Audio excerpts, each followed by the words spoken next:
Ndodhemi në qendër të qytetit të Laçit dhe pikërisht mbi projën e qytetit ku nga pasojë e vërshimeve të ujrave të djeshme, si pasojë rreshjeve dhe prurjeve të mëdha që erdhën nga mali i Laçit, humbi jetën një 48 vjeçar. Rreshje me intensitet të lartë të shoqëruara me stuhi të forta përfshin pas ditën e së hënës rrethin e Kurbinit, duke krijuar një gjendje kritike në zonat përreth.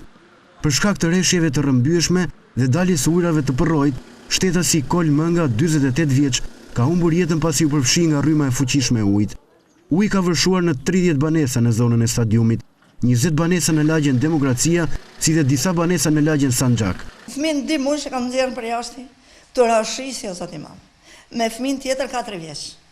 Na u bloku mren, të çunat e burri ishte për jashtë, të mundu me rujnë, asë kena materiale, kena pas bukën në gjanat breqetin, për jashtë, këtu na blokoj komplet, kena dalë për jashtë, na kanë marrë në çunat të na kanë qitë mu, kanë qitë në çunat për pengjere. Kur erdhi uji, i kam nxjerrë njerëzit për pengjere.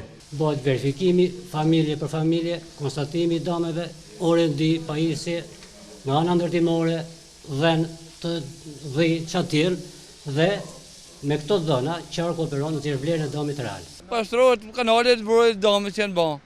Kështu si unë kena edhe 2 familje tjera aty, por familja ma përmytme është kjo, zhenja është kjo. Bashkia e Kurbinit pas kësaj situate ngriti me njërë grupet e emergjencave civile, të cilët të ndihmuar dhe prej 70 trupave të ushtrisë, ndërhyjnë në disa pjesë të brishta të argjinaturave në zonën e Malbardhës, ku situata ishte më kritike.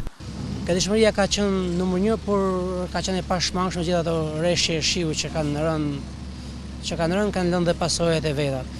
Ne jemi në terren, vazhdojmë të jemi në terren që mbrëmë dhe në vazhdim, janë ngritur grupet e punës, po evidentojnë dëmet. Problemi madhor është një jetë e humbur. Gjatë gjithë natës është bërë monitorimi i situatës në qytetin e Laçit, por dhe në rrethinat përreth, me qëllim që të ndërhyejnë në rast emergjence për evakuimin e popullsisë në rast se do kishte rritje të nivelit të ujit dhe përkeqësim të situatës në këtë drejtim. Sipas një njoftimi të Ministrisë së Bujqësisë, mbi 300 hektar tokë me të mbjella është përmbytur, ndërsa ka dhe dëme të konsiderueshme në Fermer. 110 kokë dhi të mbytura dhe shumë shpend e kafshë të tjera shtëpiake priten që të rivlerësohen nga një strukturë e posaçme e Bashkisë së Kurbinit.